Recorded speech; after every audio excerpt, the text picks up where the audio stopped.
here, loudandheavy.com, out here in Sacramento, California, Boardwalk with the one, the only Michael Graves. How you doing tonight? I'm doing good, man. And it's good to have you guys back in town. It's been a few years since you've been out here. Yes. Yeah, so we were there for that. We loved it. Looking forward to another shot. So this time around, you're back here. You're touring in support of your brand new album, When Worlds Collide, which we had the chance to review at Loud and Heavy. We've done CD contests for it as well. Fantastic album. Love it. We're still rocking it. So I was kind of wondering, the whole album itself. I mean, the concept about it. Where did that come from? I mean, what made you come back to the horror rock sound?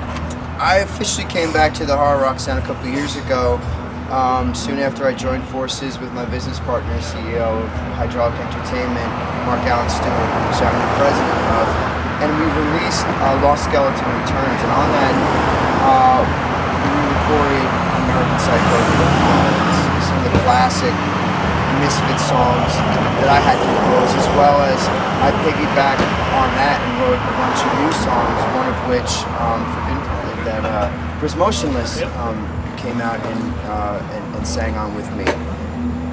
It's like the horror music and that genre, I love creating through that lens because it is such a challenge. It's a totally different way to write. And like we were just laughing about, it's hard to get away. It's hard to get away from that genre. Again, Mark Stewart is one of the country's foremost minds on sci-fi and horror. He's like the Rain Man of horror and sci-fi. He just knows so much. So we came up with titles. Each title of When Worlds Collide is an old sci-fi or horror movie.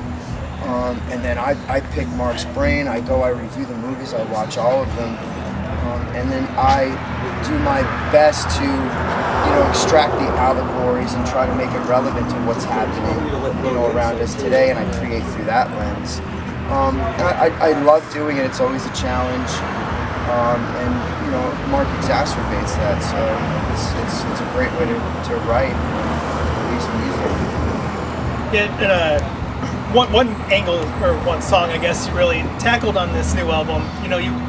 You went out there and you made a sequel, more or less, to Crying Saturday Morning. So Dying on a Sunday Morning. Right.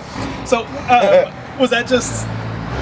I mean, is this something that you're still interested in? Are you still going to make more sequels to some of those old, Misfit era tracks? Or I never thought about that. I always silently thought about a follow-up to Crying on Saturday Night. And again, I got to give the nod to Mark.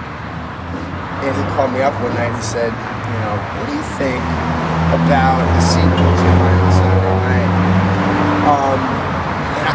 I'm always up for a challenge.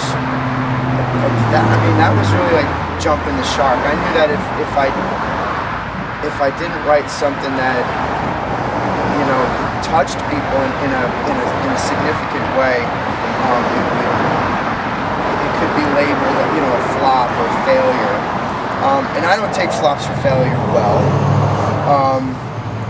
So it was an incredible challenge that that song really didn't come together until I was in the studio. I didn't want to make it too close to the original, but then again I didn't want to get too far away from it as far as the music it was a challenge. I think it's being accepted well. People get it, and they like it. So I'm proud. I'm proud of the effort and thankful. Yeah, no, I got so well accepted. I loved it personally. It was a good rendition. It wasn't, a complete copy, just redoing the same song. It was its own spin. It was good. I dig it. It still gets stuck in my head. I find myself singing it all day. Yeah. Curse you for that. So, just from a personal question, so the title "When Worlds Collide" is that more or less addressing the styles that you're bringing together? Because it seems like you really brought everything to the table with this album.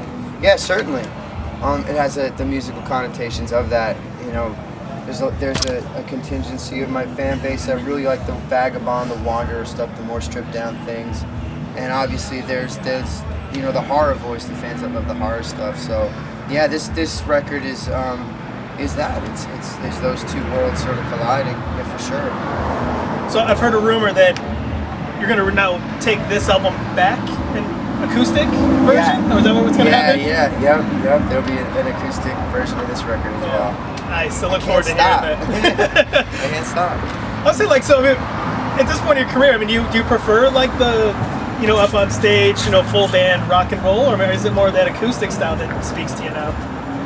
You know, it depends on when you ask me. I love performing with the full band. It's completely different, physical, emotional. Obviously everything is different. It's a different world. It feels completely different. But I love as well. I really love stripping it down and just being the voice and the guitar and being able to perform through that. And again, it's challenging. It gives the fans a real opportunity to see my natural talent. So I mean, it's hard. I guess if I had a gun to my head and I had to choose, I think that I would choose the acoustic bit. I love bringing it back like that. You know, like Robert Johnson just sitting in a room, you know, in a corner with a microphone, just supernova, you know, emotion and life and soul and truth. You know, when you perform like that with just a guitar and a voice, dude, you can't hide behind anything. Yeah, so are you guys bringing acoustic into the set tonight, or is this just full band rock and roll? It's going to be full band rock and roll.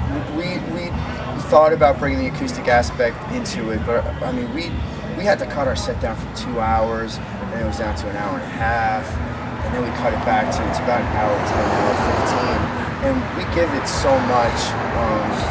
I didn't want to sort of interrupt the flow of things, and I just wanted to keep it with the full band. I'll be back this way with the acoustic guitar. Nice. Those shows, some of those shows, like I've been known to play 3 hours. You know, oh, I do my set, and then people just start calling out music, and there's nowhere for me to run. So I'm like, all right, just keep jamming. If I know it, I'm gonna play it for y'all. Nice. Yeah, I look forward to it. I think the last time you were here was kind of a half and half feel. I think we started off acoustic maybe, and then ended I don't remember. more of the Misfits kind of stretch at the end. Yeah. So that was a cool mix, you know. Either way, I'll take it. Right on. I love this.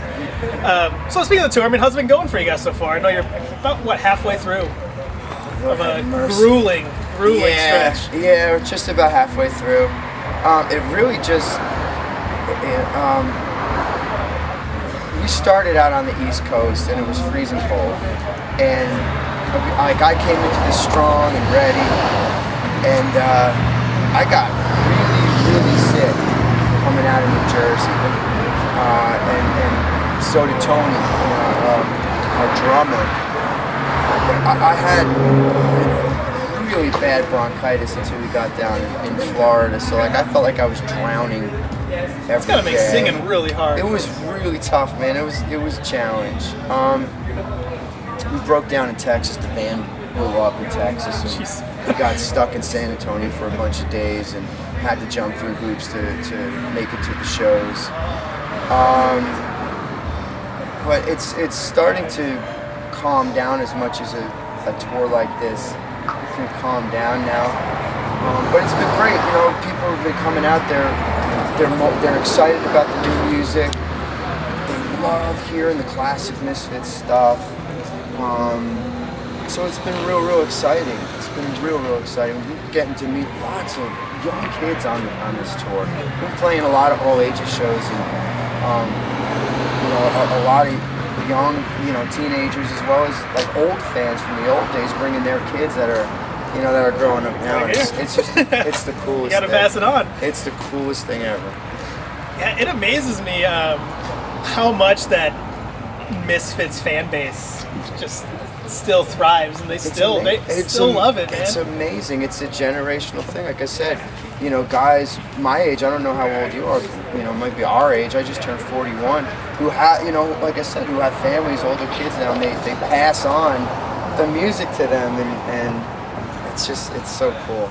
Did you think when you were penning those albums almost 20 years ago that they'd have that kind of staying power, that people would be still blaring it, still rocking it?